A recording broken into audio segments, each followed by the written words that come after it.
Death is certainly scary. It doesn't matter who you are. Although we all have the same fate, it is shocking when the times arrives for our public figures and even when it comes to sports. The NBA has witnessed plenty of these cases as there's been several tragedies inside and outside the court. Before I discuss which NBA players have come close to death, make sure to drop a like on the video, subscribe, turn on notifications, and let's get right into it. Grant Hill is one of the biggest what-ifs in NBA history, as the former Piston had everything he would need to have a good NBA career.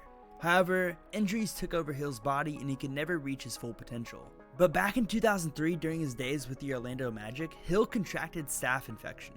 It could have been fatal for the small forward. Hill spent 6 months taking antibiotics before ever making his comeback to the league. Today, Hill is alive and well, and he's also a co-owner of the Atlanta Hawks. The next player I want to talk about is Lamar Odom. Lamar spent 4 days in a coma in which everyone thought he wouldn't make it.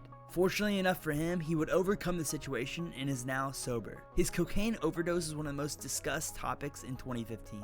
Right now, he declares himself as a sober person, but he still admits to struggling to get his life together.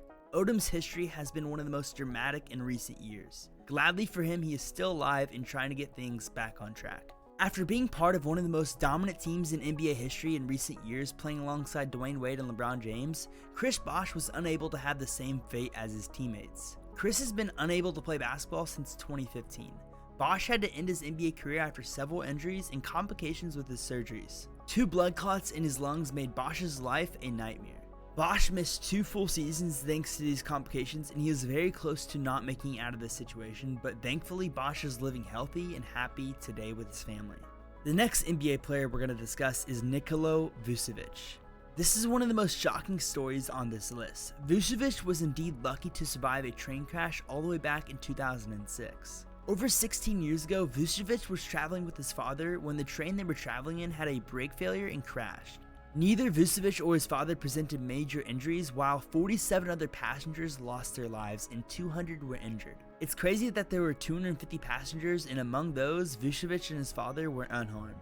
Today, Vucevic is now the starting center for the Chicago Bulls. Now, the last story I want to talk about is probably the most popular, but honestly probably the most surprising story on this list. Damian Lillard grew up in Oakland surrounded by many samples of violence and crimes. Even if he never took part of any of these practices, violence caught Lillard although he didn't look for it. Back in 2008, when the Portland Trailblazers point guard was waiting for a bus after practicing, he was robbed and attacked by 3 men.